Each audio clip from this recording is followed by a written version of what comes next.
नमस्कार प्यारे विद्यार्थियों। आरपीएससी स्कूल लेक्चर का जो सिलेबस है उसमें बहुत बड़ा एक चेंजेज हैं और सबसे ज़्यादा जो चेंजेज हैं वो कंपैरेटिव पॉलिटिक्स में हैं। कंपैरेटिव पॉलिटिक्स में मैं आपसे अमेरिका के संविधान की बात करता था, यूके के संविधान की बात करता था और इसके साथ फ्रांस और स्विट्जरलैंड का संविधान हम पढ़ते थे। और कुछ बातें मैं जनरली जो है वो कनाडा के संविधान की इसलिए कर लेता था कि वो इंडिया के हमारी जो संघीय व्यवस्था है वो कनाडा जैसी है, तो मैं वो बात कर लेता था। पर एक बहुत महत्वपूर्ण इस बार का चेंजेज हुआ और वो चेंजेज मेरा ये मानना है कि जरूरी भी था और होना चाहिए।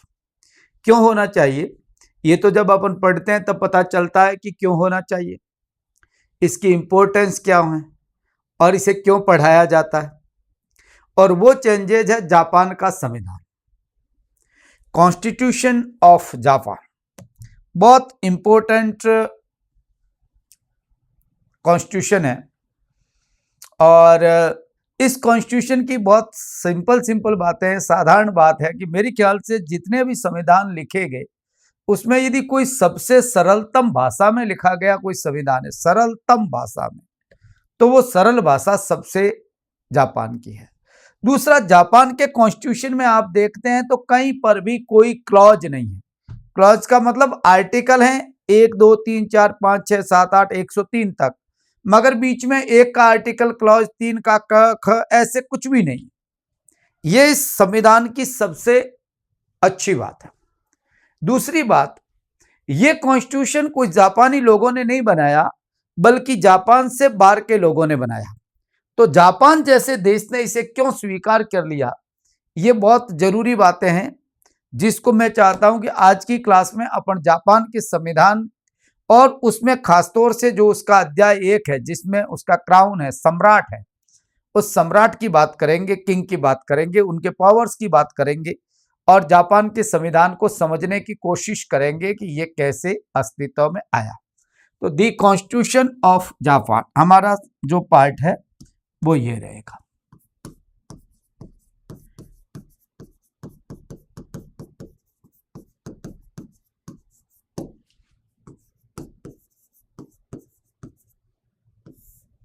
ये जापान जो आप देश देख रहे हैं ना, आपने देखा है तो विद्यार्थियों, एशिया का ये वो देश है जो चारों तरफ से समुद्र से घिरा हुआ है। ये एक तरह से इसको सूर्य उदय का देश कहते हैं, राइजिंग सन, सूर्य उदय का देश कहलाता है। एक रहस्यमय देश है। रहस्यमय मैं इसलिए कह रहा हूं कि यहां की परंपराएं, यहां के रीति रिवाज बहुत महत्वपूर्ण हैं और लोग यहां के इंग्लैंड की तरह, जैसे इंग्लैंड के लोग हैं वैसे ये लोग भी रूढ़िवादी हैं। इनके जो वास्तव, भले ये एशिया का है मगर मैं बता दूं इसको एशिया की भुजा भी कहते हैं, इसे एशिया भले ही है परंतु आप यहां देखेंगे तो विद्यार्थियों, यहां की व्यवस्था के अंदर पॉलिटिकल स्ट्रक्चर में पूर्व और पश्चिम दोनों का समन्वय मिलता है।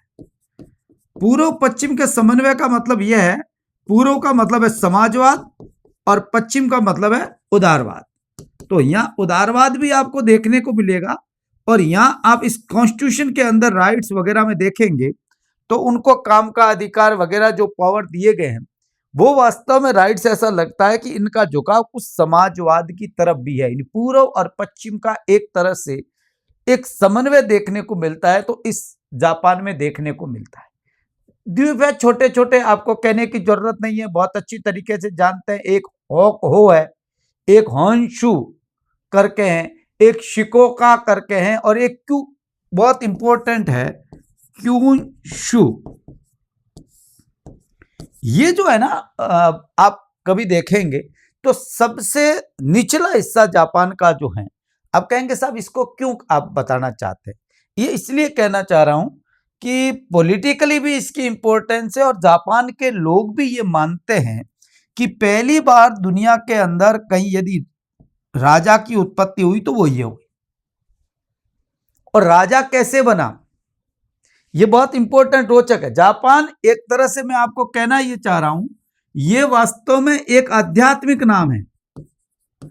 ये भारत की तरह है, इंडिया एक कल्चर नाम है कि नहीं, भारत एक क्या है, सांस्कृतिक नाम है ना, भरत के नाम पर पड़ा है तो सांस्कृतिक नाम है। वैसे जापान का नाम जो है वो आध्यात्मिक नाम है।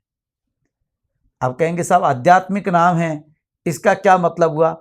आध्यात्मिक नाम का मतलब यह है कि जापानी लोग ये मानते हैं, या जापानी लोगों की एक सोच है कि यहाँ ये जो जापान नाम पड़ा है, यहाँ दो पहले स्टार्ट में जैसे एडम ईव की कहानी पढ़ते हैं, जैसे हम ब्रह्मा की कहानी पढ़ते हैं, मनु की कहानी पढ़ते हैं, उनका मानना है कि यहाँ एक सूर्य का पुत्र था, नाम था एजानगी, देवता थे जिसका नाम था एजानगी। एजानगी की एक पत्नी का नाम था एजानमी।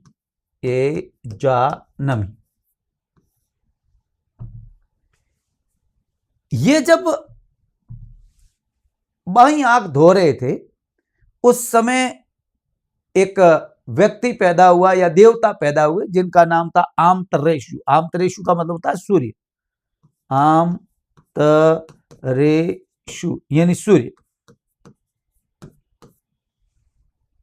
सूर्य देवता का जन्म हुआ। सूर्य देवता के पौत्र का नाम था नीनीगो नो मिकितो। जिनका जन्म जो सबसे पहले हुआ था वो इस टापू पर हुआ था, इस द्वीप में हुआ था। और जब नीनीगो पैदा हुए उस समय उन्होंने सबसे पहले 3 चीजों को धारण किया, एक रतन, एक खड़ग, खड़ग का मतलब तलवार, और एक दर्पण। आज भी जापान के राजा ये जब राज्याभिषेक होता है, जैसा 2019 में हुआ राज्याभिषेक होता है, तब आज भी ये तीनों चीजें वो धारण करते हैं। मैं आपको कहना ये चाह रहा हूं, और ये मानते हैं कि ये जो इनका पुत्र था, इनका जो पौत्र था, उस पौत्र के नाम पर ही इनके राज्य का नाम पड़ा। पर पौत्र का नाम तो मैंने आपसे कहा कि नीनीगो था, और उसका पर पौत्र था जिसका नाम था जिम्मुतेमो।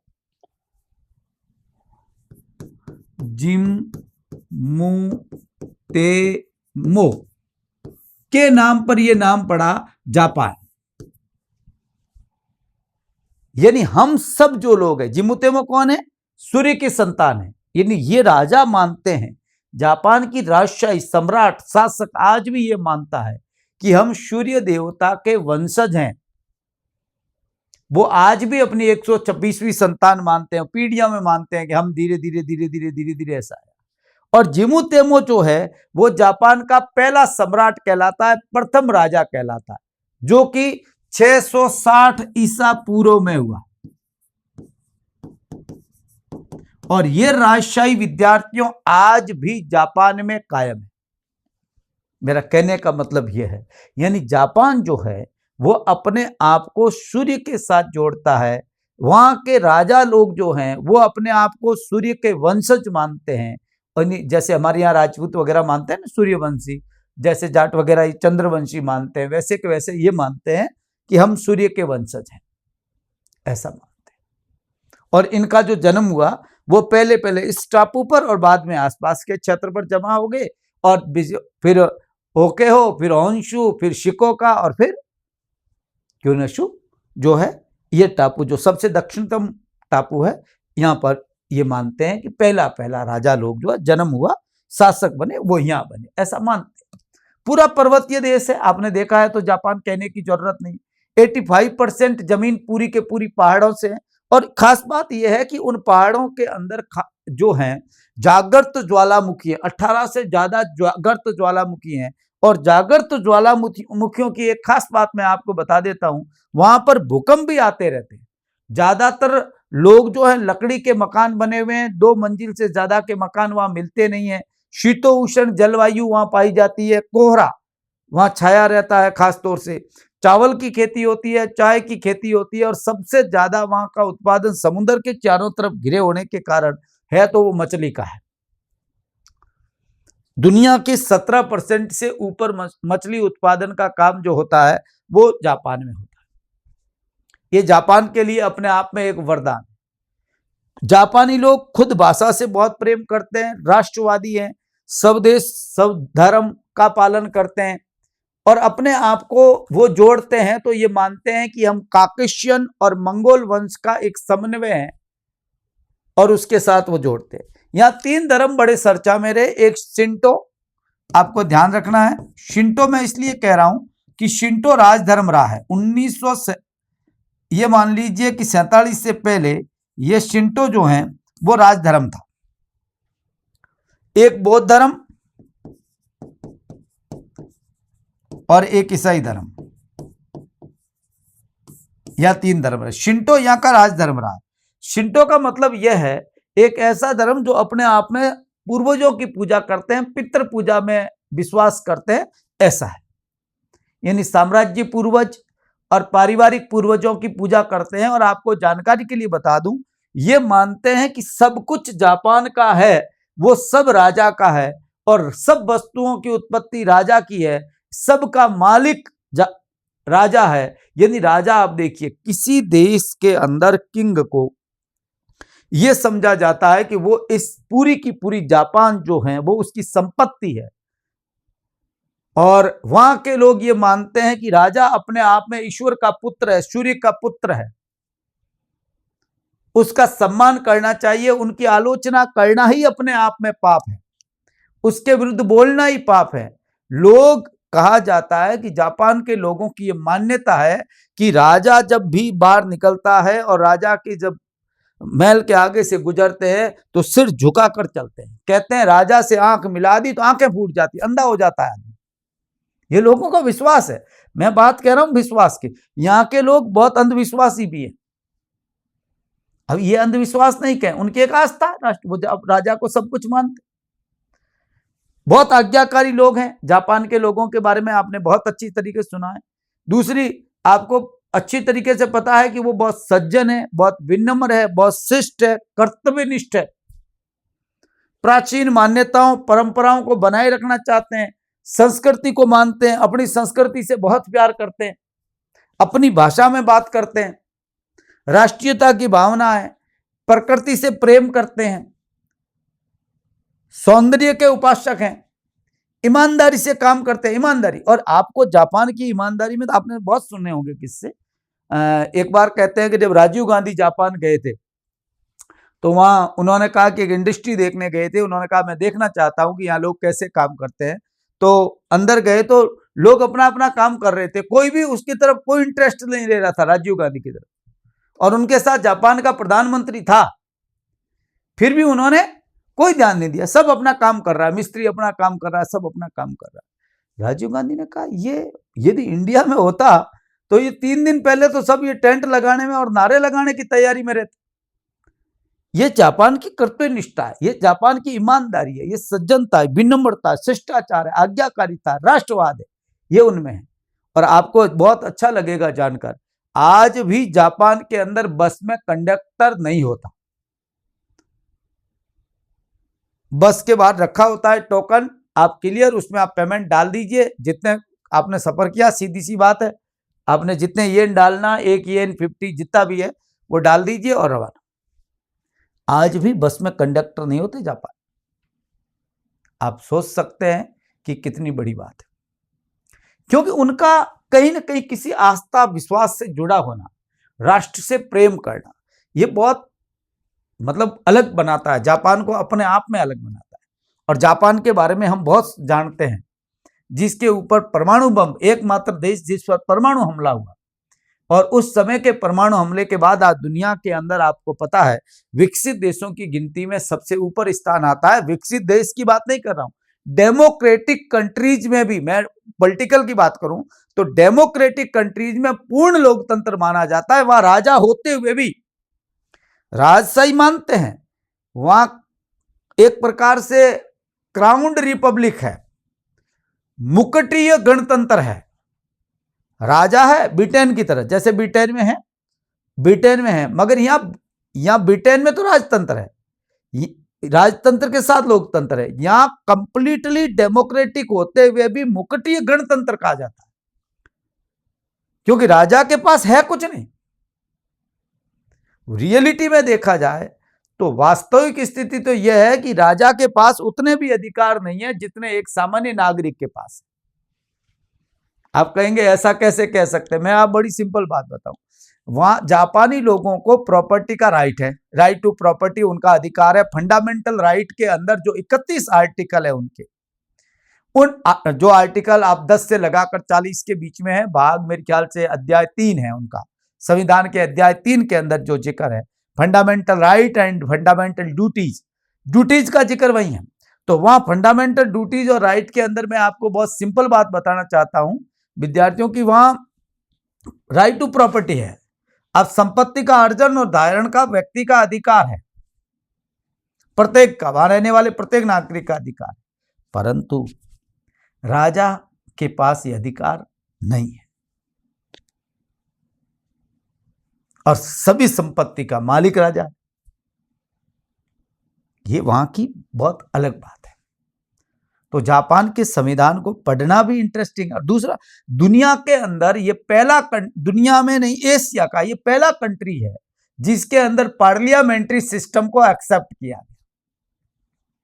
पार्लियामेंट्री सिस्टम किसी देश में यदि सबसे पहले एक्सेप्ट किया गया एशिया में, ऐसे आपको पता ब्रिटेन है, पार्लियामेंट्री सिस्टम का जनक ब्रिटेन कहलाती है, मगर एशिया का पहला देश जहां पर संसदीय शासन व्यवस्था या जिसको आप उत्तरदायी शासन व्यवस्था या जिसको आप प्रधानमंत्री शासन व्यवस्था जिसको कहते हैं वो स्वीकार की गई, तो विद्यार्थियों जापान में की गई, सबसे पहले यहां की गई 1889।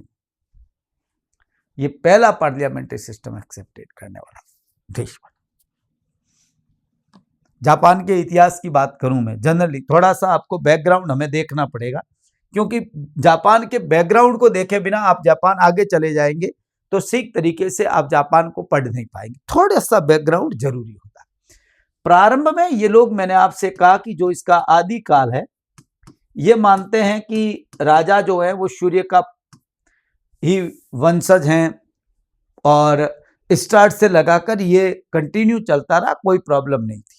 इसको येमेतो राजवंश के नाम से जाना जाता था, ये स्टार्ट में था, ये मेतो राजवंश, जो लगभग विद्यार्थियों 1185 तक प्रारंभ से लगाकर, ये मानते हैं प्रारंभ से लगाकर 1185 ईस्वी तक इनकी सत्ता चलती रही। ये आदि काल था। इस काल के अंदर एक बहुत इंपॉर्टेंट बात थी, इसका इसी में ही तो राजा हुए, जो जिमू तेमो है, तेनो है, वो इसी में ही तो हुए। जिम पहला शासक जो है वो इस काल में माना जाता है। 1600 कहते हैं 604 ईस्वी के अंदर इन्होंने पहली बार विद्यार्थियों अपना एक संविधान बनाया, फर्स्ट कॉन्स्टिट्यूशन इन जापान। ध्यान रखिए,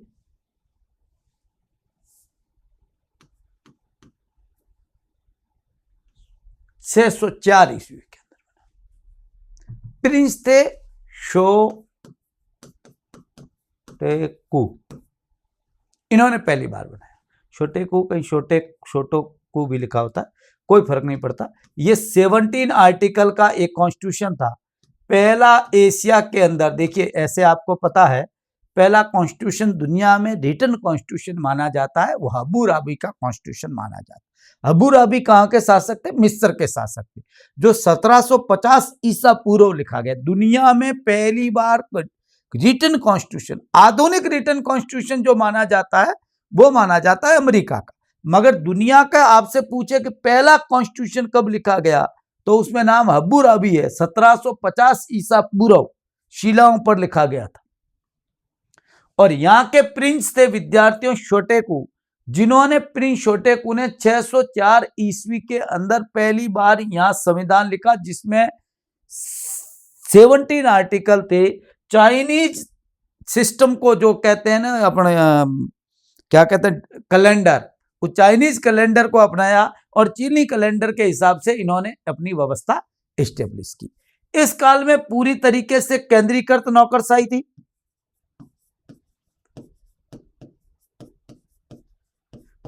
चाइना से ही प्रभावित होकर उन्होंने मेरिट सिस्टम शुरू किया, या मेरिट सिस्टम चलता था। देखिए उस समय योग्यता के आधार पर नौकरशाही की व्यवस्था उस समय चलती। बहुत बड़ी बात है। कोई हम आज की बात कर ले वो बात अलग है, उस समय ऐसा होता था। उसके बाद यहां पर सामंतशाही व्यवस्था स्थापित हो गई। मध्यकाल आपको पता है बहुत अच्छी तरीके से पूरी दुनिया में सामंतशाही रही। तो ये 1185 से लगाकर लगभग 1800 ये मान लीजिए कि 67 तक यहां जमींदारी व्यवस्था रही, जागीरदारी व्यवस्था रही, फ्यूडल सिस्टम रहा। आप समझ गए, जागीरदार जिसको कहते हैं, छोटे छोटे जो सामंत होते हैं उनके पास सत्ता रहती है। राजा हुआ करता था, राजा अपने आप में सर्वे सर्वा समझता था। राजा को ने उपाधि प्राप्त की शोगुन की। शोगुन जो है वहां एक पद बाद में जनरेट हो गया जो एज ए प्राइम मिनिस्टर था। आप ये समझ लीजिए। इस प्रशासन को एक नाम भी दिया जाता है शोगुन प्रशासन को, जिसको कहते हैं टोकुगावा प्रशासन। बाद में जो आया टोकुगावा प्रशासन, ये वो प्रशासनिक व्यवस्था थी। ये राजवंश का नाम है ना, आप समझ रहे हैं, ये राजवंश का नाम है। एक संक्रमण काल, एक केंद्रीकृत सामंतशाही व्यवस्था स्थापित की गई। इसमें ये एक पद अलग बन गया और ये प्राइम मिनिस्टर, जिसको आज अपन कह सकते हैं ना, मैं यहां ऐसा नहीं कहूंगा प्राइम मिनिस्टर है, मगर राजा के साथ में दूसरा पद था जो वास्तव में प्राइम मिनिस्टर की तरह था। और ये राजा था, राजा आलसी हो गए, सीधी सी बात है। इस काल में राजा ज्यादा पावरफुल नहीं रहे। दूसरी बात सामंतशाही थी, तो सामंतशाही में आपको पता है कि सेना जो राजा प्रयोग करता है वो सामंतों की यूज करता है। राजा खुद सेना एक टुकड़ी रखता है, बाकी जब भी जरूरत पड़ती है तो अपने सामंतों को कहता है और सामंत जो हैं वो सेना की टुकड़ियां भेजते हैं।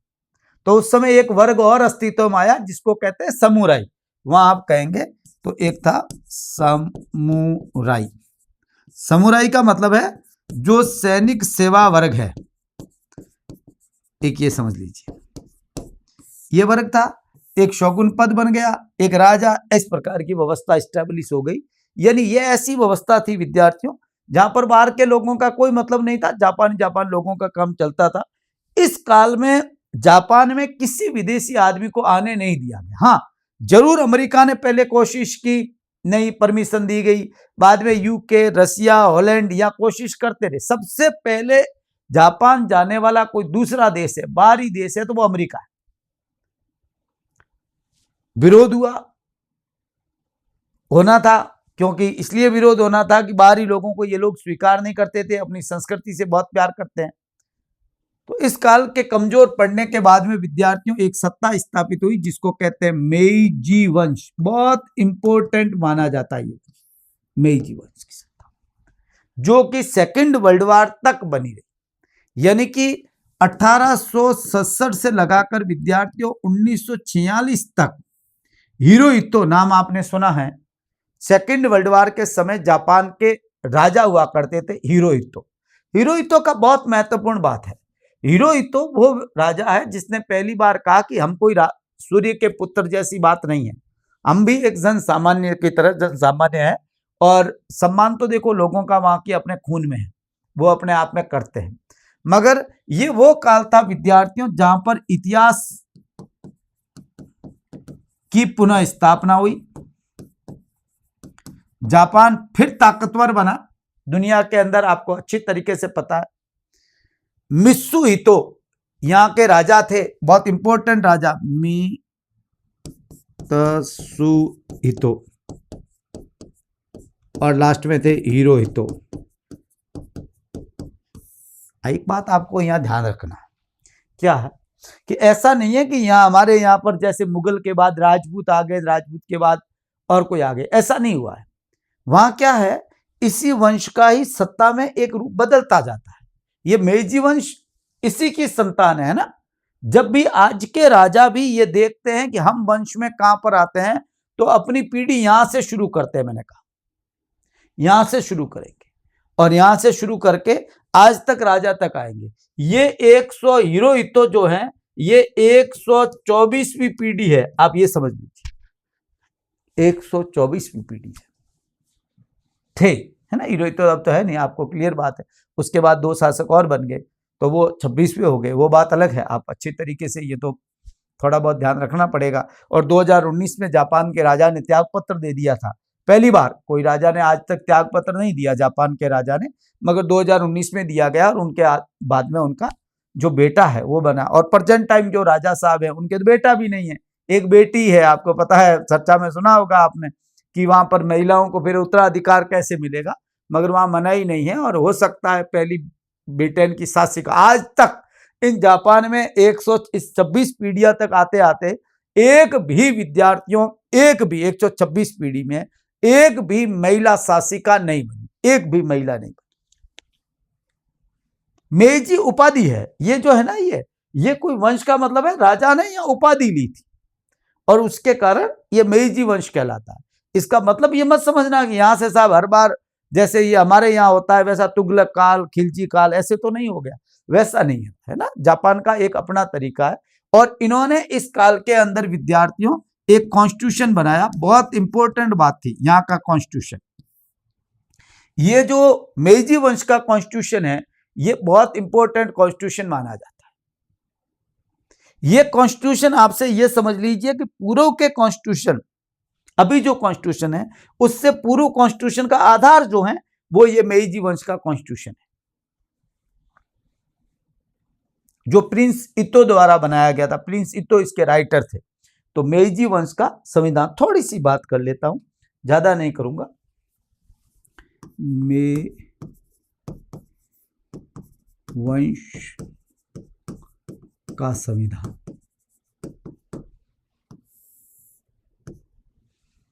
ठीक है। पहली बार ये कॉन्स्टिट्यूशन बना था। ऐसे आपको पता है कि ये वंश शुरू हुआ 1867 में, उस समय नहीं बना। उसके बाद यहाँ के एक प्रिंस थे जिनका नाम था प्रिंस इतो।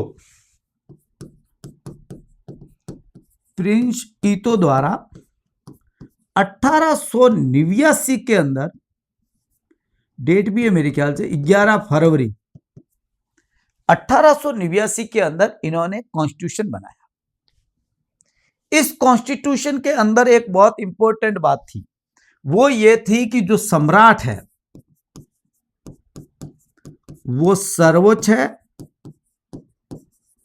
एवं प्रभु सत्ताधारी है।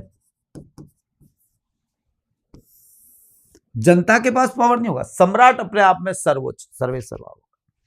क्षेत्र आर्टिकल का था ये, इसमें अनुच्छेद थे, क्षेत्र एंड अध्याय थे 7।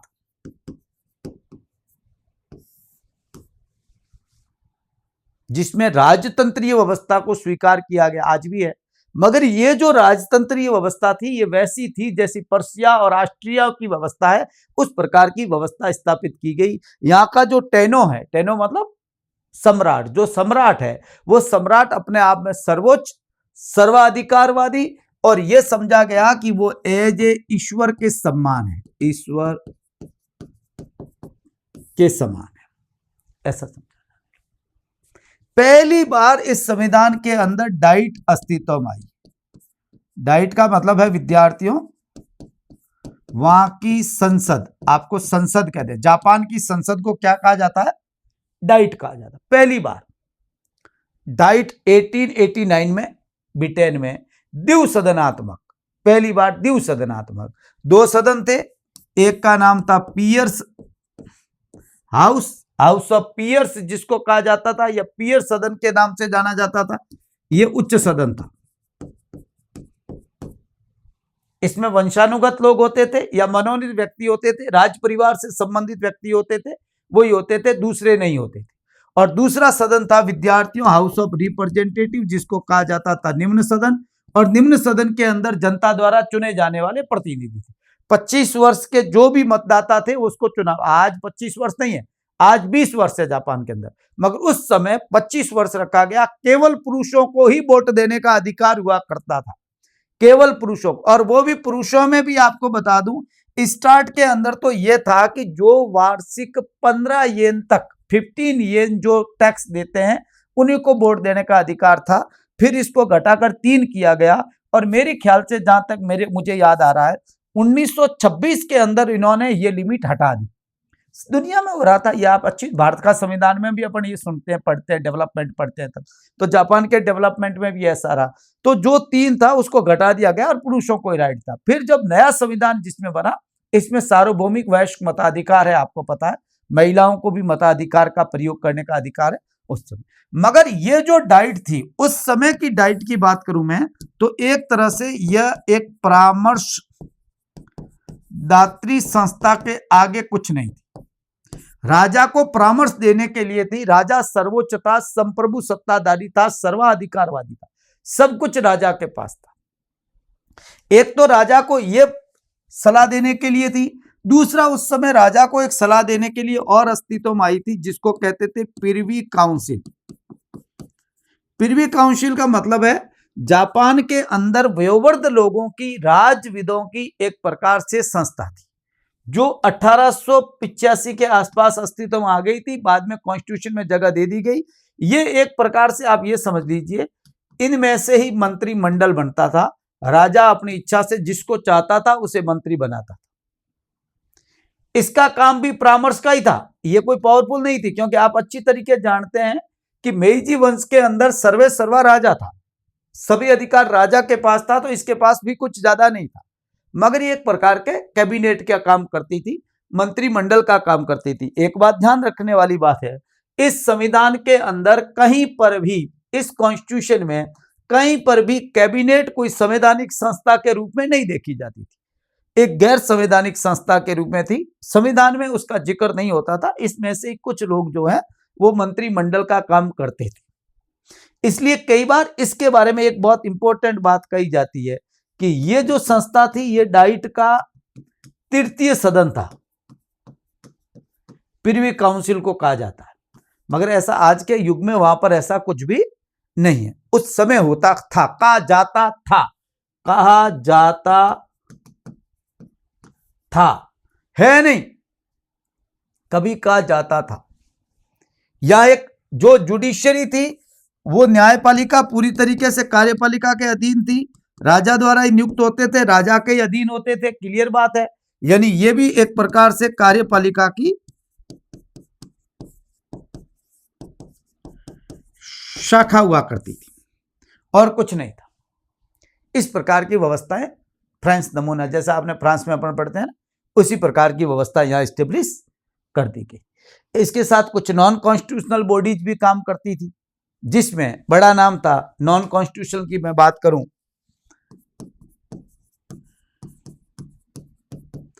तो एक तो मंत्रिमंडल, उस समय ना, अभी नहीं, अभी तो आपको बता दूं कैबिनेट संवैधानिक संस्था है, यूं नहीं है, मैं उस टाइम की बात कर रहा हूं, है ना। अब तो संविधान के आर्टिकल 55 क्लियर कट लिखता है, तो मैं कह रहा हूं कि उस समय जब मेइजी वंश का कॉन्स्टिट्यूशन था, उसमें कहीं पर भी नहीं थी।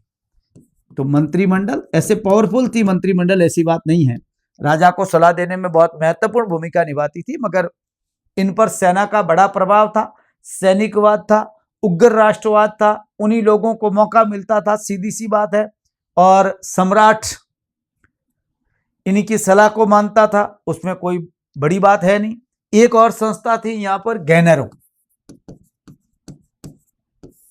ये जो गैनरो है, गैनरो एक प्रकार से लीडर्स हैं, सीनियर लीडर्स हैं, जो एडवाइजर का काम करते थे। इसके साथ साम्राज्य सम्मेलन होते थे, साम्राज्य एक महापरिषद भी बनाई हुई थी, परिवार परिषद भी थी। एक था जाय बा शु, जनरलों का नाम याद रखना, ये भी परामर्शदात्री का, ये भी परामर्शदात्री, ये भी नॉन कॉन्स्टिट्यूशनल परामर्शदात्री संस्था थी। बड़ा रोल था इसमें। इसमें विद्यार्थियों खास तौर से जो उद्योगपति है या जो पैसे वाले हैं, उद्योगपति और जो पूंजीपति लोग हैं, उन्हीं लोगों से मिलकर यह संस्था बनती थी, जाय बाशचू बनती थी। ये ऐसे लोग थे जिनका किसी इंडस्ट्री या धंधे के अंदर एकाधिकार था। उन एकाधिकारवादियों की संगठन था। राजा कोई टैक्स देते थे, क्लियर बात है, तो राजा लोग इनका कहना मानते थे, इनका भी मानते थे, इनका भी मानते थे। और ये मैंने कहा कि प्रिवी काउंसिल से ही सीनियर लोग होते थे, तो इनका भी। आजकल कैबिनेट बहुत पावरफुल हो गई है वहां। ये पहले संस्थाएं काम करती थी, आजकल ये संस्थाएं वहां पर काम नहीं करती। आधुनिक प्रणाली राजतंत्रीय प्रणाली नहीं है। मेइजी वंश का संविधान, मेरा कहने का मतलब यह है, राजतंत्रीय सर्वाधिकारवादी कॉन्स्टिट्यूशन था, जिसमें संप्रभु सत्ता राजा के हाथ में थी और राजा अपने आप में सर्वे सर्वा था। डाइट केवल और केवल परामर्शदात्री संस्था के रूप में ही काम करती थी। कब तक? 1946 से पहले तक। 1946 यानी सेकेंड वर्ल्ड वॉर के बाद स्थितियां बदल गई, कहने की जरूरत नहीं है। फांसीवादी और मित्र, जो धुरी राष्ट्र और मित्र राष्ट्रों के बीच में युद्ध की शुरुआत हुई और धुरी राष्ट्रों की ताकत धीरे धीरे बढ़ती गई और वो बढ़ती ताकत में लास्ट में मुकाबला आते आते यहां तक पहुंच गया कि अमेरिका को परमाणु बम गिराने पड़े। जापान के अंदर परमाणु बम गिराने से पहले अमेरिका द्वारा एक ऑपरेशन चल रहा था जिसका नाम था ऑपरेशन ओलंपिक। मैकआर्थर का यह ऑपरेशन के बाद एक ऑपरेशन चलाया गया जिसको कहते हैं ब्लैकआउट, मेरी ख्याल से। उस ऑपरेशन के जो था, उस ऑपरेशन के दौरान जापान को आत्मसमर्पण करवा दिया गया और जापान पूरी तरीके से बैक हो गया। जब जापान हार गया वहां पर, तो सेकंड वर्ल्ड वॉर के बाद वहां सैनिक शासन था, उससे दुनिया को एक डर था, हिरोहितो की सत्ता। हिरोहितो वंश को कायम रखने में कामयाब हो गया, राजशाही खत्म नहीं हुई और हिरोहितो के वंशज जी वहां के शासक बन गए और विद्यार्थियों एक नई व्यवस्था स्टेब्लिश हुई जो कंप्लीटली अपन कहते हैं कि एक प्रकार से डेमोक्रेटिक थी। तो वो है आधुनिक काल जापान का। तो आधुनिक जापान का संविधान, ये बहुत इंपॉर्टेंट बात है, बहुत अच्छी तरीके से ध्यान रखना। 1946 में यह बनाया गया। 3 नवंबर 1946, 3 नवंबर 1946 को बनकर तैयार हुआ, परंतु इसे लागू किया गया 3 मई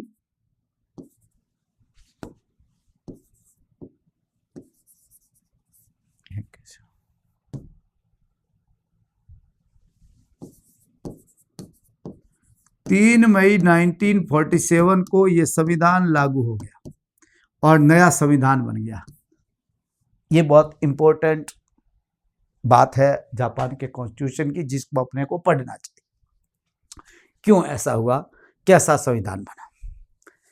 बात है second world war. Second world war में जापान की स्थिति क्या हुई? हार, निर्णायक हार, क्लियर बात है। उस समय जापान की जमीन पर अलग अलग देशों का, इन मित्र राष्ट्रों का अपना अधिकार हो गया था। जापान का वापस अधिग्रहण करना था, उनसे वापस लेना था और जापान पर एक व्यवस्था स्टेब्लिश करना बहुत जरूरी हो गया था। और ऐसी व्यवस्था स्टेब्लिश करना था जिससे जापान की सैनिक शक्ति सदा सदा के लिए नष्ट हो जाए और ये तय कर दिया जाए कि जापान के पास न थल सेना होगी, न वायु सेना होगी, न स्थल सेना, कोई सेना नहीं होगी। वो सेना नहीं रखेगा, हथियार नहीं बनाएगा, ये प्रॉमिस उससे चाहिए था। और आपको बहुत स्पेशल बात बताना चाहता हूं, जापान के कॉन्स्टिट्यूशन का सेक्शन 9 अध्याय 2 जो अध्याय 2 है उसमें एक ही सेक्शन है, एक ही धारा है, सेक्शन 9, बहुत इंपॉर्टेंट धारा है, पॉलिटिकल साइंस के स्टूडेंट को ध्यान रखना है, जिसमें इन्होंने युद्ध की मनाही की गई है, जिसका नाम है विद्यार्थियों युद्ध का त्याग। युद्ध को पूरी तरीके से छोड़ दिया गया। ये बहुत इंपॉर्टेंट बात थी। तो यहां एक तो था कि इनकी सैनिक शक्ति को नष्ट करना, और दूसरा यहां बड़ी बात थी कि लोकतंत्र को, एक तो सैनिक जो शक्ति है इसको नहीं रखना, और दूसरा यहां इंपॉर्टेंट बात थी कि लोकतंत्र की स्थापना करना, कैसे स्टेब्लिश किया जाए। क्यों? क्योंकि अभी तक यहां पर जो मेइजी वंश का कॉन्स्टिट्यूशन चल रहा है वो पूरी तरीके से डिक्टेटरशिप पर है, राजा को शक्तियां देता है। पोस्टडम कॉन्फ्रेंस के अंदर विद्यार्थियों जुलाई 1945 में यह फैसला लिया गया, जुलाई में यह फैसला लिया कि जापान को सैनिक शक्ति को नष्ट करना होगा और यहां डेमोक्रेटिक सिस्टम स्टेब्लिश करना होगा, और इसके लिए हम सब मित्र राष्ट्रों को मिलकर कोशिश करनी चाहिए। ये 45 की बात है। अब तक परमाणु बम गिरा नहीं है, मगर परमाणु बम गिराने की बात लगभग तैयार हो चुकी है। जापान में अमेरिकी सैनिक आगे बढ़ रहे हैं। ऑपरेशन ओलंपिक उस समय चल रहा था, बाद में ब्लैकआउट हुआ, मेरे ख्याल से ब्लैकआउट ही था नाम, मुझे जहां तक याद है, देख लेना, ब्लैकआउट था। तो ओलंपिक लगभग अंतिम पड़ाव पर था, और उस समय मित्र राष्ट्रों की ओर से कमांडर थे, वो थे विद्यार्थियों डगलस मैक ऑर्थर। ये मैक ऑर्थर अमेरिकन सेनापति है।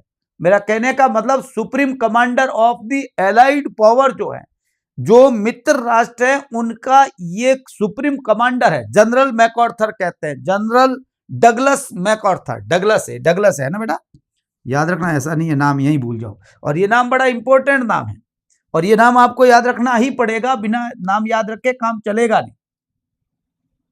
जापान, आपको पता, अगस्त में जब परमाणु बम गिराए वहां पर, तो प्रॉब्लम, जापान ने तो आत्मसमर्पण की स्थिति में आ गया। तो उसके बाद में ये डगलस मैकऑर्थर जो हैं वो 1952 तक जापान में बने रहे, क्योंकि जापान का पुनर्निर्माण करने में बड़ा योगदान है वो मैकऑर्थर का। वास्तव में जापान ने इनके सामने औपचारिक आत्मसमर्पण किया। जापान का जो औपचारिक आत्मसमर्पण था वो आपको पता है, तो 2 सितंबर को हुआ।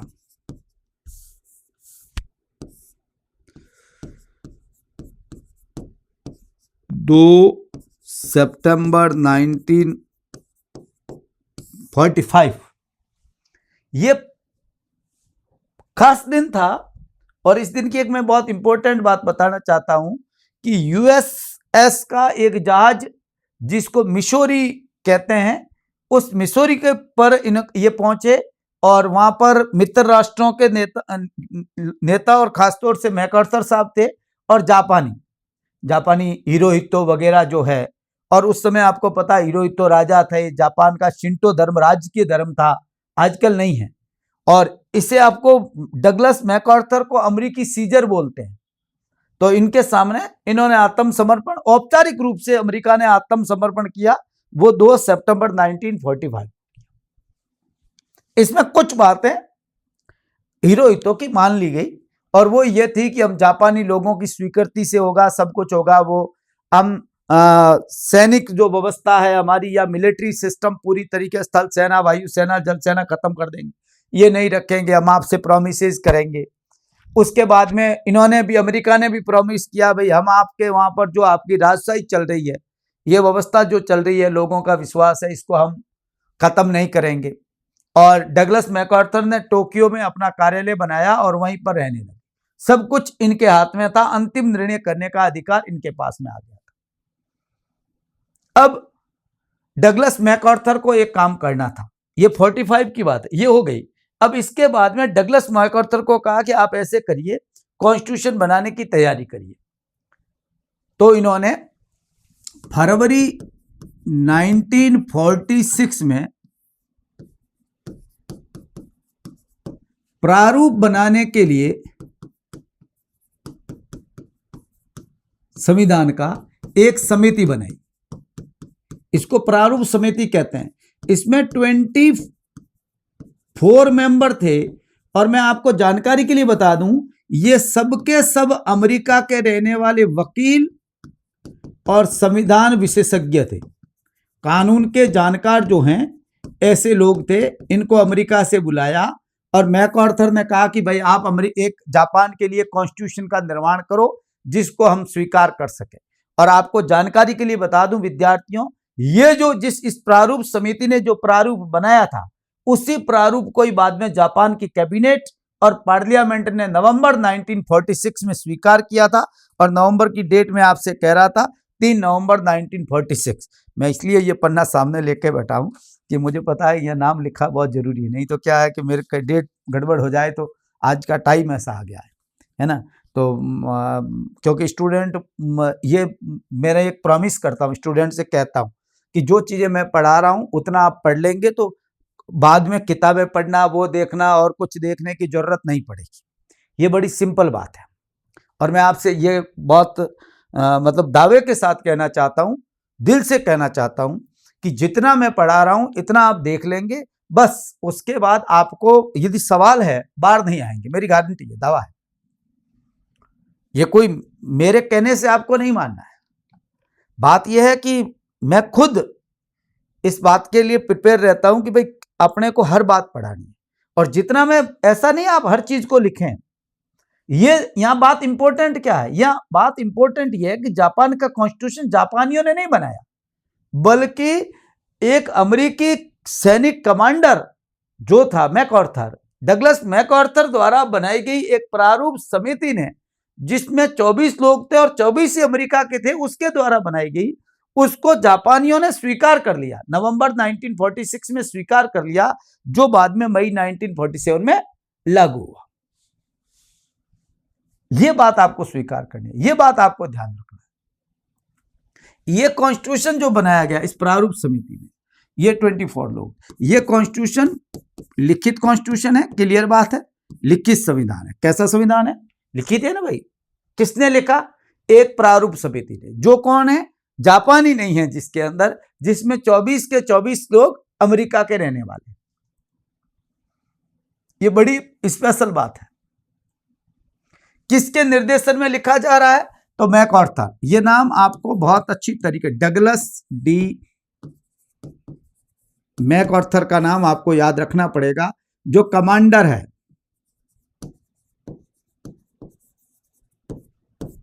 सैनिक कमांडर है।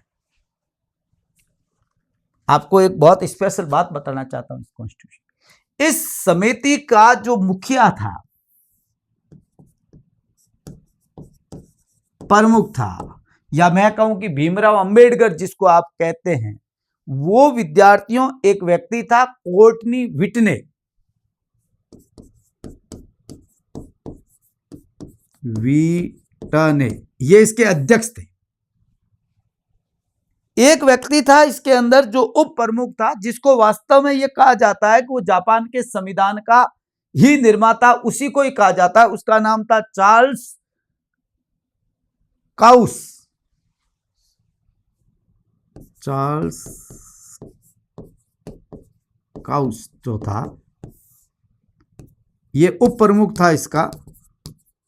और वास्तव में जो देखा जाता है या कहा जाता है, निर्माता जिसको कहा जाता है, जनरली जापान के संविधान का निर्माता कौन थे? तो एक तो आपको बहुत अच्छे से ध्यान रखना है कि ये थे ही, मगर चार्ल्स, ये जो है चार्ल्स एल काउस था या काउस थे करके थे, वो इसके कॉन्स्टिट्यूशन के असली निर्माता जो माने जाते हैं, वो एक माने। इन 24 लोगों में एक महिला थी, बाकी सब पुरुष थे। एक इसके अंदर महिला थी जो ऑस्ट्रिया की रहने वाली यहूदी धर्म की महिला थी। और उस समय आपको जानकारी के लिए बता दूं, केवल और केवल 22 साल की थी। नाम था गॉर्डन, बीएस गॉर्डन।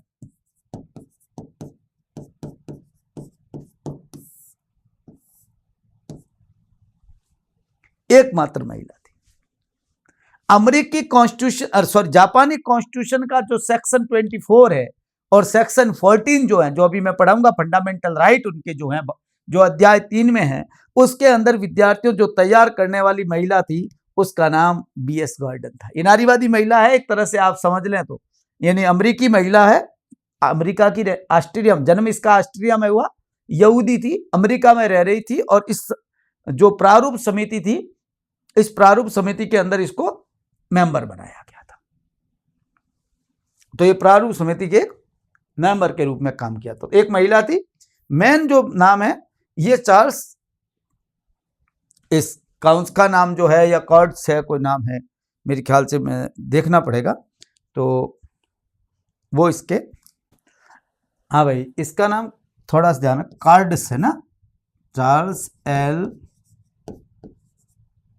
कार्ड्स है ना, क्योंकि ये मेरे को काउंस कहीं याद रह गया, कार्ड्स है ना इसका नाम था, मुझे देखना पड़ा, क्योंकि देखो क्लियर बात है, मेरे दिमाग में जब चल रहा है कि नाम कुछ और हो सकता है, तो मेरा ये ड्यूटी बनती है कि मैं आपको भ्रम में नहीं डाल के कार्ड्स, ये इसको ये नाम इसलिए जरूरी हो गया थोड़ा सा, क्योंकि कई बार ये नाम इसलिए आ जाता है कि ये व्यक्ति जो है ये वास्तव में संविधान का वास्तविक निर्माता ये कहलाता है। मैकआर्थर हेड है, मैकआर्थर ने कमेटी बनाई, ये इसका ये विंटने वगैरह, कॉर्ड्स, ये गॉर्डन, ये जैसी महिला है, सबके नाम याद नहीं रहेंगे, नहीं रखने हैं। कई लोगों के दिमाग में रहता है ये भी याद कर लो, ये भी याद कर लो, ये भी याद कर लो, जितने मैं बता रहा हूं उससे ज्यादा अपने को सोचना ही नहीं है, नहीं याद करने हैं, ना कोई मतलब है। इस महिला का नाम याद रहता है तो ये आप सही करते हैं तो कोई दुनिया के इक्के दुक्के लोग होंगे इस कॉन्स्टिट्यूशन पढ़ने वाले जो सही कर पाएंगे ऐसा सवाल, बाकी नहीं कर पाएंगे।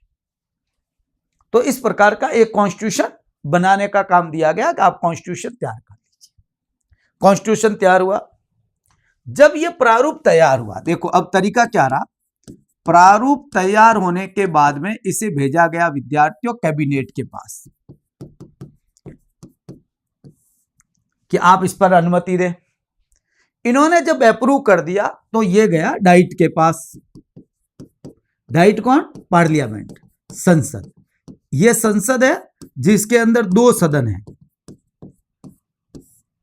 अब यहां 2 सदन हो गए, पहले की तरह अब नहीं रहा, अब क्लियर बात है, मनोनीत सदस्य। यहां जापान की एक बहुत इंपॉर्टेंट बात मैं बताना चाहता हूं, जापान की संसद में दोनों सदन पूर्णतः निर्वाचित होते, पूर्णतः निर्वाचित होते।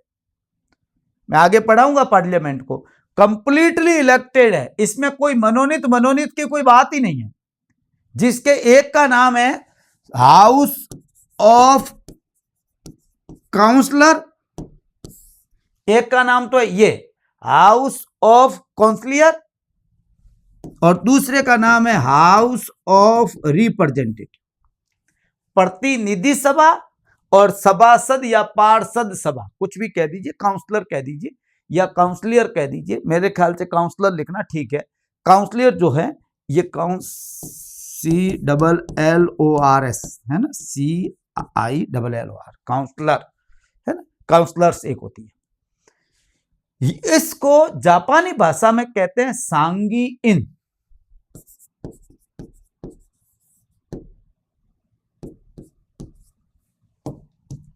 सांगी इन का मतलब हाउस ऑफ काउंसलर, और इसको कहते हैं शूगी इन, शोगिन एंड शांगी, सांगी एंड सुंगी, कोई फर्क नहीं पड़ता, 2 सदन है। मेरा कहने का मतलब दोनों के दोनों मनोनीत। यहां आई, यहां के बाद यहां के बाद डाइट के पास आई, दोनों ने इसका जब अनुमोदन कर दिया तो क्लियर बात है, ये जो अनुमोदन मिल गया, अनुमोदन के बाद राजा केवल घोषणा करता है और कुछ नहीं करता, राजा केवल और केवल घोषणा करता है। और ये हुआ 3 नवंबर 1946, संविधान तैयार, संविधान तैयार। इस संविधान को लागू किया गया 3 मई 1947 को, यह संविधान जापान के अंदर लागू हो गया। और इस संविधान के अंदर विद्यार्थियों, क्या हुआ भाई, ये कैसे ऐसे यूं हो रहा,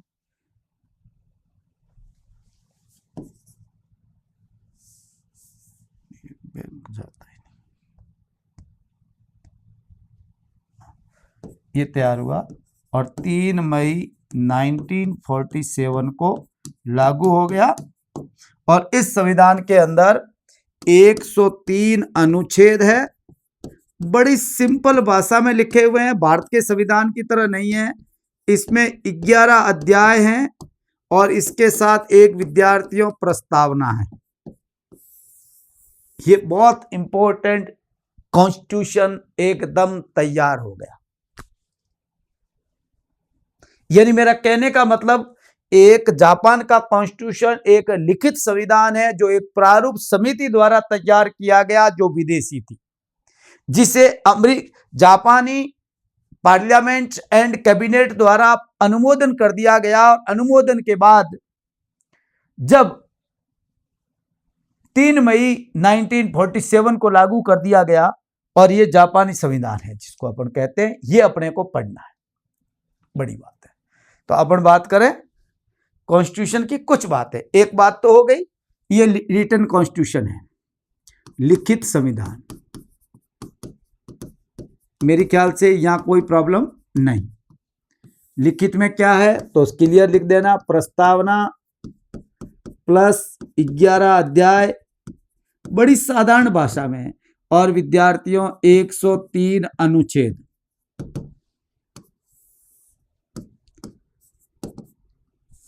साधारण को क्या कहते हैं बेटा? मैं लिख देता हूं साधारण भाषा। कठोर नहीं, कानूनी भाषा नहीं, कुछ भी नहीं। परंतु एक खास बात बता दूं, इस कॉन्स्टिट्यूशन में एक खास बात है कि कॉन्स्टिट्यूशन सर्वोच्च है। इसकी सर्वोच्चता का सिद्धांत लागू होता है, जैसा भारत में होता है supreme law. Constitution is a supreme law in article 98 clear cut घोषणा करता है, साफ साफ लिखता है कि हमारा संविधान सर्वोच्च संविधान है, ये सर्वोच्च है। ये आप पढ़ना चाहें तो विद्यार्थियों, इस कॉन्स्टिट्यूशन का अध्याय है 10, उसके अंदर अध्याय 10 के अंदर एक आर्टिकल है 97, एक आर्टिकल है 98 और एक आर्टिकल है 99। ये 3 आर्टिकल है। आर्टिकल जो 97 है, इसमें यह है कि संविधान के प्रति, संविधान हमारा अक्षुण्ण है और इसे बनाए रखने का हम वादा करते हैं। 98 ये कहता है कि संविधान सर्वोच्च है, संविधान की सुपरमेसी है, सब कुछ संविधान के अधीन होगा। 99 कहता है भले ही सम्राट है, भले ही उसका रिजेंट है, भले ही डाइट है, भले ही कैबिनेट है, भले ही न्यायाधीश है, कोई भी है, सबको संविधान का पालन करना होगा। यानी सभी के लिए संविधान बाध्यकारी है। यह आर्टिकल, संविधान सर्वोच्च है, संविधान लिखित है, संविधान साधारण भाषा में लिखा हुआ है, किसी भी आर्टिकल में क्लॉज नहीं है, किसी आर्टिकल में क्लॉज नहीं है। संविधान कोई ज्यादा बड़ा संविधान नहीं है, बल्कि संक्षिप्त है। संक्षिप्त है, आपको पढ़ना है तो केवल विद्यार्थियों इसके 20 पेज है, छोटा सा कॉन्स्टिट्यूशन, 20 पेज का कॉन्स्टिट्यूशन है, सरल, बोधगम्य, साधारण भाषा। कोई भी आप अनपढ़ आदमी प्रिंट निकाल लेके आओ, ये प्रिंट निकाल देना, ये पेज है, मैंने पूरा निकाल दिया, ये 4-5 पेज के अंदर ये प्रिंट निकल गया, आप इसको निकाल दो, एक एक आर्टिकल समझ में आ जाता है। कुछ भी ऐसी बात उसने नहीं लिखी जो समझ में नहीं आए। बस इसकी एक खास बात है, ये विदेशियों ने तैयार किया, विदेशियों द्वारा तैयार किया गया है, ये बात एक अलग बात है जिसको ध्यान। हाँ, इसके साथ संक्षिप्त भले ही है मगर संविधान कठोर है। अमेरिका के संविधान की तरह है, कठोर है। कठोर का मतलब, ऐसे आपको बता दूं, जापानी कॉन्स्टिट्यूशन पर सबसे ज्यादा प्रभाव जो है वो अमेरिका, ब्रिटेन का है, यूके के संविधान का है। पार्लियामेंट्री सिस्टम एक्सेप्ट किया गया, पूरा का पूरा वो अपनाया गया, परंतु इस संविधान का नेचर जो है वो कठोर है। यहां संविधान में संशोधन करना बड़ा मुश्किल काम है। कैसे? संविधान में संशोधन करने का तरीका यह है कि डाइट के दोनों सदन जो है, दोनों सदन 2/3 बहुमत से किसके? कुल सदस्यों के, प्रत्येक सदन से, प्रत्येक का मतलब दोनों सदन, house of councillor and house of representative, दोनों ही अपने 2/3 बहुमत से उस संशोधन को पारित करे। उसके बाद होता है लोक निर्णय। लोक निर्णय भी बहुमत से होना चाहिए, ये होगा बहुमत से, और बहुमत के बाद में जाएगा सम्राट के पास, और सम्राट लास्ट में क्या करेगा? उद्घोषित करेगा, तुरंत प्रख्यापित करेगा कि यह संविधान संशोधन किया जाता है। और कुछ नहीं, सम्राट नाम मात्र है। सम्राट जापान इंग्लैंड के राजा से भी कम शक्तिशाली है, आप ये समझ लीजिए। ये कॉन्स्टिट्यूशन का पूरा ये जो तरीका है अमेंडमेंट का, आगे मैं बात करने वाला हूं इसको अमेंडमेंट के तरीके पर, मगर ध्यान रखने वाली बात है, यह है विद्यार्थियों आर्टिकल 96। इसमें इस संविधान संशोधन की पूरी प्रक्रिया इसके अंदर दे रखी। एकमात्र अनुच्छेद है अध्याय 9, ये अध्याय 10 जो अध्याय 9 में है, और इस अध्याय 9 के अंदर ये लिखा हुआ है कि डाइट के दोनों सदन 2/3 बहुमत से, प्रत्येक सदन के 2/3 बहुमत से पारित करने के बाद लोक निर्णय पर जाएगा। लोक निर्णय यदि बहुमत से संविधान संशोधन के फेवर का रहता है, पक्ष में रहता है, तो सम्राट के पास जाएगा, सम्राट तुरंत प्रख्यापित करेगा। ये आर्टिकल, एक ही आर्टिकल 96 जिसके अंदर ये प्रावधान है। इन साधारण कानून बनाने की प्रक्रिया की तरह जापान के कॉन्स्टिट्यूशन में संशोधन नहीं कर सकते। अब ब्रिटेन का संविधान अलिखित है, फर्क देखिए, अलिखित है। ब्रिटेन का संविधान लचीला है क्योंकि वहां कॉन्स्टिट्यूशन नहीं है, क्लियर बात है, कॉन्स्टिट्यूशन लिखित में नहीं है, तो लिखित नहीं है तो वहां पर सामान्य कानून बनाने की प्रक्रिया से संविधान संशोधन हो जाता है। परंतु जापान में ऐसा नहीं किया जा सकता। जापान में कॉन्स्टिट्यूशन अमेंडमेंट करने का तरीका यह है कि वहां आपको ये करना पड़ेगा। दूसरा, एक बहुत इंपॉर्टेंट बात इस कॉन्स्टिट्यूशन की मैं बताना चाहता हूं। पूरी तरीके से ये कॉन्स्टिट्यूशन है, ये पश्चिमी राजनीतिक व्यवस्था पर आधारित है, पश्चिमी राजनीतिक व्यवस्था पर आधारित है। यानी इसके अंदर सबसे ज्यादा प्रभाव है वो यूके का है। हाँ, यूएस में कुछ चीजें जरूर उनका एक असर रहा, क्योंकि जैसे दोनों सदन निर्वाचित हो रहे हैं, दोनों सदन में पावर में लगभग, ऐसे आपको बता दूं, प्रतिनिधि सभा ही अंततः शक्तिशाली वही है, उसके पास बाकी सीनेट की तरह नहीं है वो सदन जो हाउस ऑफ काउंसलर है। अगर दोनों सदन निर्वाचित होते हैं तो वहां थोड़ा सा असर दिखता है कि वो अमेरिका की तरह, बाकी ब्रिटेन की तरह। आपसे पूछे कि ज्यादा प्रभाव किसका है तो ब्रिटेन की तरह ही है, और इसमें नहीं है। इसकी एक इंपॉर्टेंट बात मैंने आपसे कही कि इसमें युद्ध का त्याग है, या ये कहूं शांति की बात जो है, और इसका जो आर्टिकल है विद्यार्थियों, ये आर्टिकल है 9, बहुत इंपॉर्टेंट आर्टिकल है। मेरी ख्याल से जापान के संविधान से यदि कोई मेरे जैसा आदमी है तो यह आर्टिकल पूछेंगे, और पूछना चाहिए। युद्ध का त्याग या शांति की बात, अंतरराष्ट्रीय शांति की बात कहीं कही है तो विद्यार्थियों यहां कही है। युद्ध की घोषणा करना वगैरह आपको पता है, बहुत अच्छी तरीके से आप जानते हैं। प्रेजेंट टाइम जो सम्राट है नारुहितो, मेरे ख्याल से नारुहितो ही है, नारुहितो है।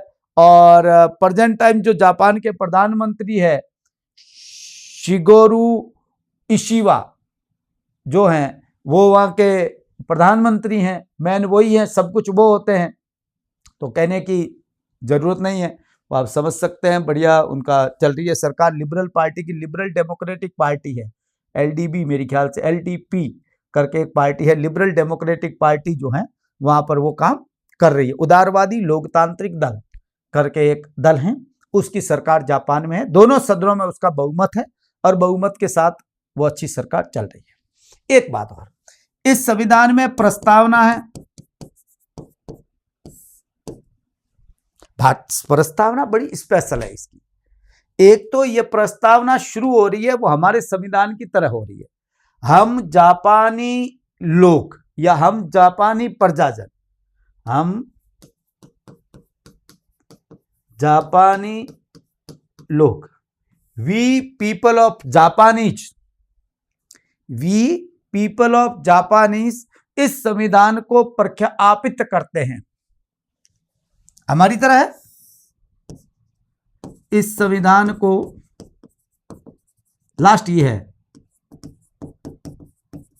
प्रख्यापित करते हैं। अर्थात हम जापानी लोग का अर्थ वही है जो हम भारत के लोग हैं। भाई क्लियर बात है। हम भारत के लोग का मतलब क्या है कि जो सर्वोच्च सत्ता है वो सर्वोच्च सत्ता अर्थात संप्रभुता किसमें निहित है? जनता में। संविधान किसने बनाया? जनता ने। मतलब वही है भाई, अर्थ तो वही निकलेगा। तो यहां जापानी संविधान के हिसाब से सर्वोच्च सत्ता किसमें निहित है? जनता। मेइजी वंश के संविधान के हिसाब से सर्वोच्च सत्ता किसमें निहित थी? सम्राट में। अब सर्वोच्च सत्ता सम्राट में निहित नहीं है, सर्वोच्च सत्ता जनता में निहित है, संप्रभुता जनता में निहित है, संप्रभु जनता है। सरकार जो है इसमें लिखा हुआ है सरकार जनता की धरोहर है, धरोहर है। इस प्रस्तावना के अंदर लिखा हुआ है मानवीय धर्म के सार्वभौमिक सिद्धांतों पर आधारित व्यवस्था का पालन करेंगे, शांति प्रियता में विश्वास करेंगे। जापानी प्रजाजन संपूर्ण काल में शांति चाहते हैं और उसके अनुसार चलेंगे, विश्व बंधुता और अंतर्राष्ट्रीय सहयोग के अनुसार चलेंगे। सभी देशों के अंदर अत्याचार है, दासता है, पीड़न है, असहिष्णुता है, उसका उन्मूलन करने का प्रयास करेंगे। ये सब बातें इस प्रस्तावना में है। एक तरह से आप जापानी कॉन्स्टिट्यूशन की प्रस्तावना पढ़ेंगे तो जापान अपने आप को विश्व बंधुता, अंतर्राष्ट्रीय सहयोग, आपसी शांति प्रियता, सहिष्णुता, दासता, पीड़ा, अत्याचार का विरोधी और जनता को संप्रभु घोषित करता हुआ नजर आता है। ऐसा है जापान का कॉन्स्टिट्यूशन। एक और बात, जापान का कॉन्स्टिट्यूशन एकात्मक सिद्धांत पर आधारित है। ये एकात्मक है, संघात्मक नहीं है। क्लियर बात है। एक ही सरकार है, पूरे उत्तरदायी व्यवस्था है, कठोर रीति से केंद्रीकरण व्यवस्था है और सभी के सभी राइट जो है, पूरे के पूरे पावर जो है वो जनता में है और जनता से किस में आते हैं? डाइट में आते हैं। यानी वहां डाइट जो है, संसद जो है वो अपने आप में शक्तिशाली काम में करती है। इसके साथ जापानी कॉन्स्टिट्यूशन में फंडामेंटल राइट भी हैं और फंडामेंटल ड्यूटीज भी हैं। आपको एक बहुत स्पेशल बात बताना चाहता हूं। पहला उदारवादी संविधान होगा जिसके अंदर फंडामेंटल ड्यूटीज का जिक्र है।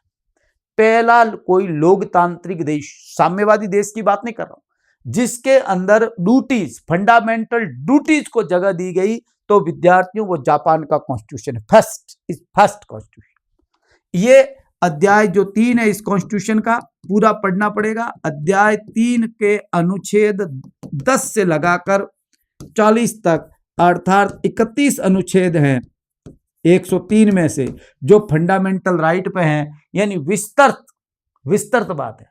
समानता के अधिकार की सपोर्ट किया गया, स्वतंत्रता के अधिकार की बात कही गई, धार्मिक स्वतंत्रता के अधिकार की बात कही गई, शिक्षा के अधिकार की बात कही गई, संपत्ति के अधिकार की बात कही गई, शोषण के विरुद्ध अधिकार की बात कही गई, भौतिक कल्याण और सामाजिक सुरक्षा के अधिकार की बात कही गई। बहुत इंपॉर्टेंट बात है।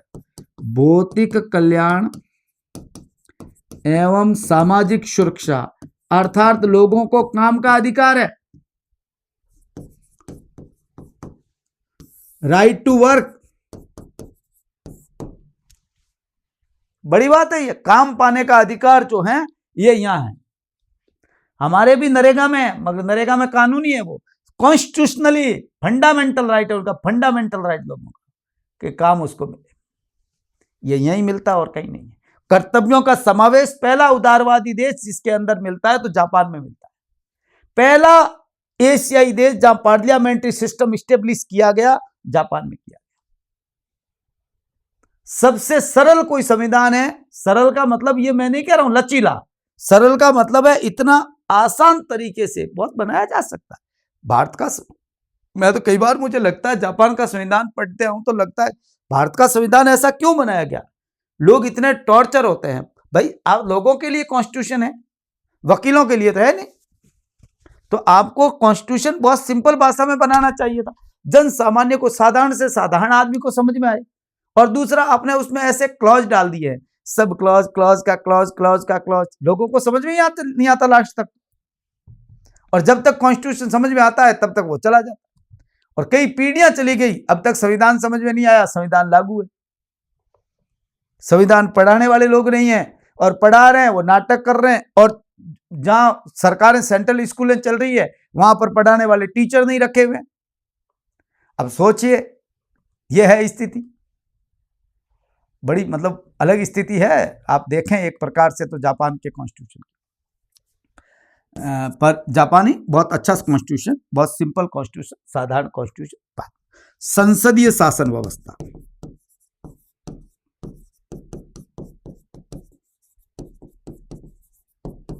एशिया का प्रथम देश, बहुत इंपॉर्टेंट ये विशेषता है इसकी। जैसा सेक्शन 9 की बात है वैसे के वैसे इसकी बहुत इंपॉर्टेंट बात है, जो कि आप देखेंगे तो इसका जो कॉन्स्टिट्यूशन है उसकी धारा 69 मेरे ख्याल से अविश्वास प्रस्ताव और सामूहिक उत्तरदायित्व की बात करता है। ये जितनी भी कैबिनेट है इनका है, इनकी जो कैबिनेट है, ये कैबिनेट विद्यार्थियों डाइट के निचले सदन हाउस ऑफ रिप्रेजेंटेटिव के प्रति उत्तरदायी है। और उत्तरदायी भी सामूहिक रूप से, अर्थात साथ साथ डूबते हैं और साथ साथ तैरते हैं। सामूहिक उत्तरदायित्व का सिद्धांत ही संसदीय शासन व्यवस्था है। और ये डाइट के निम्न सदन के प्रति उत्तरदायी है, हाउस ऑफ रिप्रेजेंटेटिव के प्रति उत्तरदायी है। यदि हाउस ऑफ रिप्रेजेंटेटिव में किसी के विरुद्ध अविश्वास प्रस्ताव आ गया तो पूरा का पूरा कैबिनेट जाता है। सम्राट केवल और केवल नाम मात्र का है और कुछ नहीं, नाम मात्र का सम्राट है।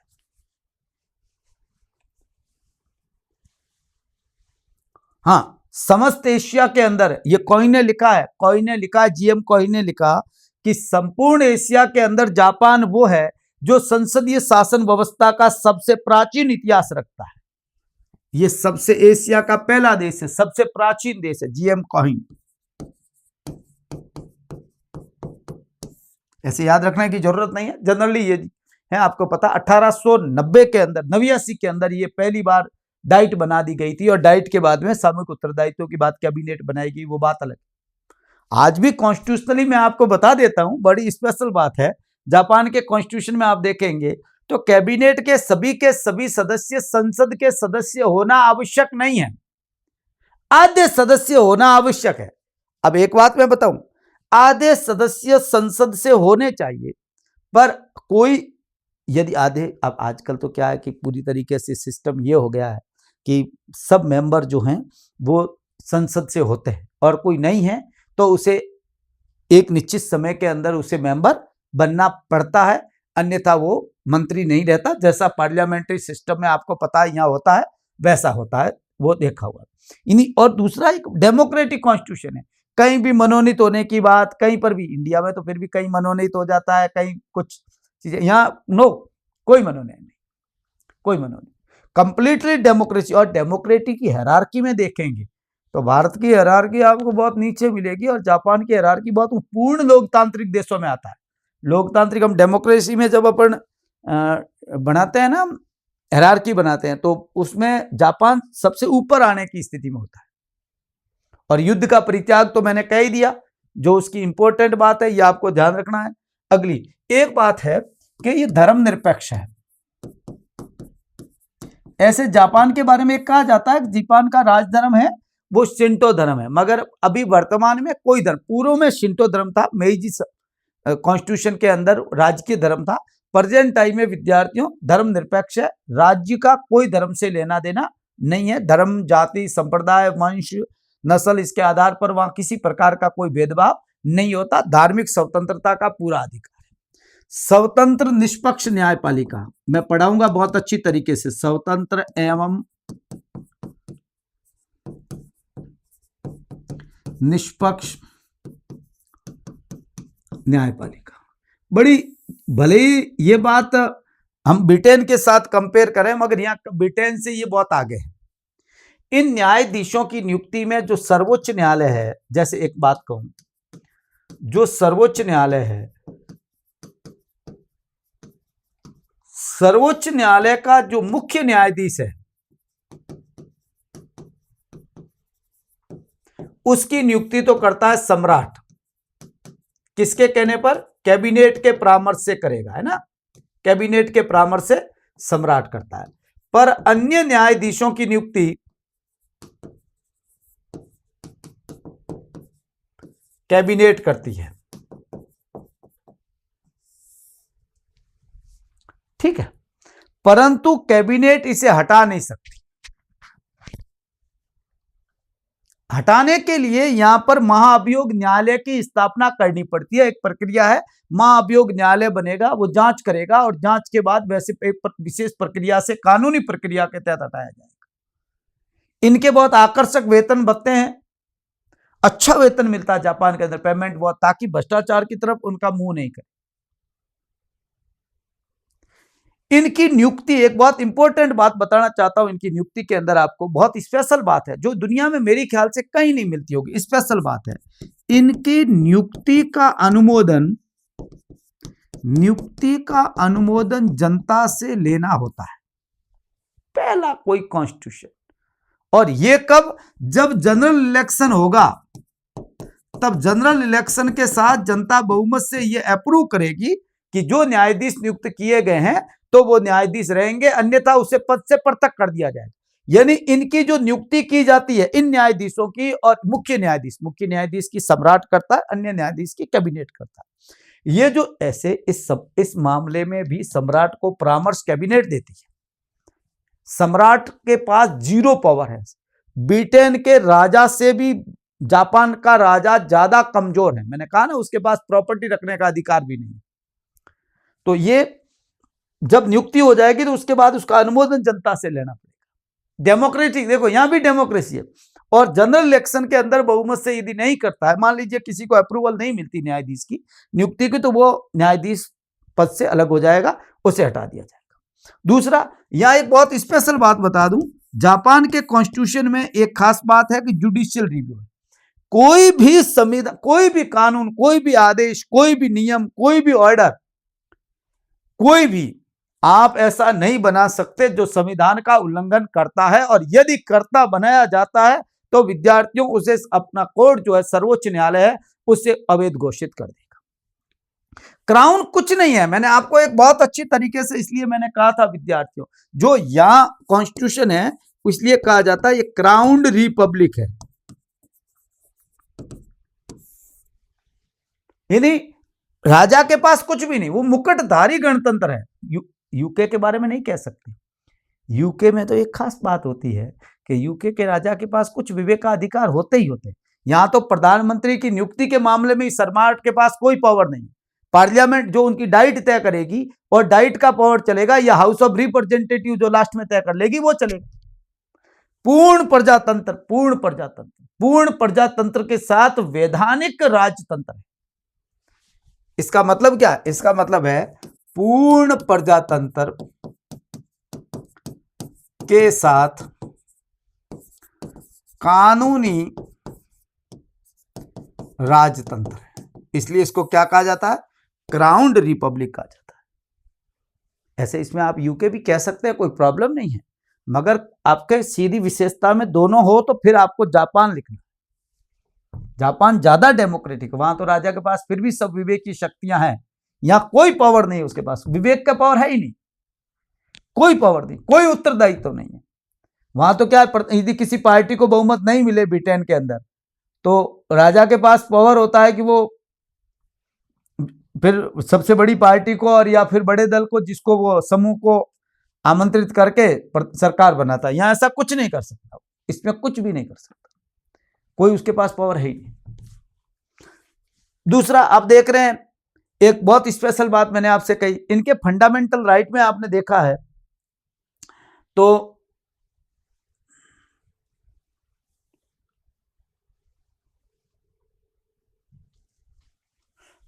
फंडामेंटल राइट में एक तरफ तो उदारवादी विचार अभिव्यक्ति की स्वतंत्रता, समानता, न्याय की बात कर रहे हो, दूसरी तरफ भौतिक कल्याण और सामाजिक सुरक्षा की बात है। अर्थात पूर्व और पश्चिम, यानी समाजवाद, एक जापान के कॉन्स्टिट्यूशन में समाजवाद भी है और उदारवाद भी। काम का अधिकार क्या है, राइट टू वर्क क्या है, लोगों की भौतिक और कल्याण और सामाजिक सुरक्षा की बात क्या है, आर्थिक और सामाजिक न्याय क्या है, समाजवाद है भाई। और ये बात कर रहा है, उदारवाद भी है और समाजवाद भी है। फंडामेंटल राइट वो न्याय पद्धति जो है वो एक प्रकार से पूर्व और पश्चिम की विचारधाराओं की समन्वयकारी व्यवस्था है। या आपने देखा है कि औद्योगिक डेवलपमेंट, इंडस्ट्रियल बहुत जबरदस्त है, साथ साथ सैनिक शक्ति के रूप में विकास हुआ, प्रेजेंट टाइम में कुछ भी नहीं है। दूसरा, मंत्री जो हैं डाइट का सदस्य हो और नहीं है तो 6 महीने में बन जाए, ये बात मैंने आपसे क्लियर, आगे बात करेंगे तब पता चलेगा। सम्राट के पास कोई विवेक का पावर नहीं है, कोई शक्ति नहीं, ध्यान रखिएगा, कोई विवेकीय पावर नहीं। न्यायाधीश से जनता से परामर्श लेना, एक मतलब आपने कहीं पढ़ा है, मुझे एक बात बताइए, कितने भी अपने कॉन्स्टिट्यूशन पढ़ लें, 4-5 पढ़े ही पढ़े हैं, न्यायाधीशों की नियुक्ति का अनुमोदन जनता करेगी। और आपको बता दूं 10 वर्ष बाद ऐसा करना पड़ेगा, हर 10 वर्ष बाद ऐसा करना पड़ेगा, और नहीं करेंगे तो वो न्यायाधीश अपने पद से पृथक कर दिया जाएगा। दोनों सदनों के अंदर पूरी तरीके से इलेक्टेड लोग हैं। कहीं आप देखिए हर जगह कहीं ना कहीं मनोनयन की बात आ जाती है, अमेरिका में नहीं है, आपको अच्छी तरीके से पता है, मगर बाकी जगह है, या पूरी तरीके से डेमोक्रेटिक कंप्लीट दोनों सदन निर्वाचित। परंतु अधिकार के मामले में आप देख रहे हैं तो अमेरिका की तरह नहीं है, अधिकार के मामले में फिर निम्न सदन के पास ज्यादा अधिकार है और उच्च सदन के पास कम अधिकार है। इन हाउस ऑफ काउंसलर के पास कम पावर है और हाउस ऑफ रिप्रेजेंटेटिव के पास ज्यादा पावर है। वो बातें अपन पावर की आगे बात करेंगे, समितियों की बात करेंगे, तब आपको अपने आप पता चल जाएगा कि कैसे। अब एक बहुत इंपॉर्टेंट बात है सम्राट की, बहुत ध्यान रखने वाली बात है, और ध्यान रखिए आप, मैंने आपसे कहा कि सम्राट उनका पहला अध्याय है, जिसके अंदर आर्टिकल 1 से लगाकर आर्टिकल 8 के बीच में ये बात उन्होंने कही है। जापान का सम्राट जो है वास्तव में एक सम्मान का प्रतीक है, ईश्वरीय रूप माना जाता है, सबसे दुनिया का सबसे धनी व्यक्ति, धनी इस मामले में क्योंकि वो जापान का मालिक है और कोई मामला नहीं है। जॉन गिंटूर ने जैसा कहा, गुंटर ने जैसा कहा कि वो एक इसलिए है कि वो जापान का स्वामी है, वो राज्य का अध्यक्ष है, वो ही राज्य है, मूल देवीय है, अर्धदेवीय शक्ति है, अर्धदेवीय शक्ति की तरह। तो सम्राट और सम्राट के क्या पावर है, ये बहुत इंपॉर्टेंट टॉपिक अपन लगा। पहला, संविधान की विशेषताओं की बात हो गई, क्लियर, कोई प्रॉब्लम नहीं आनी चाहिए, लिख देना एक एक बात को। और अभी अपन जब कॉन्स्टिट्यूशन पढ़ेंगे तो एक एक बात आपको समझ में आ जाएगी कि यहां मतलब उसका क्या होता है। संविधान अध्याय 1 आर्टिकल 1 से लगाकर आर्टिकल 8 तक, दूसरे में जो सेक्शन 9 है वो उसमें युद्ध के त्याग की बात है, वो बात अलग। इसका नाम है सम्राट, बहुत पवित्र, बहुत ही सम्मानजनक, और सम्राट इतना बड़ा है कि आज भी आपको बता दूं कि सम्राट के सामने लोग सिर झुकाकर खड़े रहते हैं। सम्राट के कपड़ों का माप जब टेलर लेने आता है तो वो दूर से लेता है, डॉक्टर जब उसे जांच करते हैं तो दूर खड़े रहकर उसको देखते हैं, और यदि उसकी ऐसी कोई बीमारी है जिससे उसको जांच करना बहुत जरूरी है जापान के अंदर, तो हाथ में रेशम के जो दस्ते पहनते हैं और दस्ताने पहनकर उसके पास में जाकर जापान को, राजा को टच कर सकते हैं सम्राट। आज भी विद्यार्थियों बता दूं, टोक्यो के अंदर पुलिस टावर इसलिए अधूरा है क्योंकि वो जापान के जो राजा का महल है उससे ऊपर जा रहा था, ढक रहा था, आड़े आ रहा था, तो पूरा ही नहीं करवाया गया। रुक दो, आप लोगों की देखिए कितनी बड़ी बात है। 1936 के अंदर जापान के सम्राट का जब टाइम्स पत्रिका के अंदर फोटो छपा तो टाइम्स पत्रिका को यह लिखना पड़ा कि इस पत्रिका को आप फेंकें नहीं बल्कि इसे सुरक्षित रखें, क्योंकि इसके अंदर सम्राट का फोटो है, इतना पवित्र है कि उसे आप फेंक भी नहीं सकते। आलोचना करना या सम्राट के बारे में बोलना निंदनीय कार्य माना जाता है, अपवित्र माना जाता है, एक पाप माना जाता है, नहीं कर सकते आप ऐसा। एक अनुकरणीय व्यक्ति है वो, एकता का प्रतीक है वो, ईश्वर का प्रतीक है वो, ईश्वर का मूर्त रूप है, इस धरती पर ईश्वर का मूर्त रूप है। जितनी भी जापान के अंदर स्कूलें हैं, उन स्कूलों के अंदर केंद्रीय कक्ष में सम्राट का फोटो लगा रखता है। स्कूलों में सबसे ज्यादा नीति शास्त्र या आचार शास्त्र पर जोर देते हैं और उसे पढ़ाया जाता है। यानी एक प्रकार से जीता जागता गॉड इस धरती पर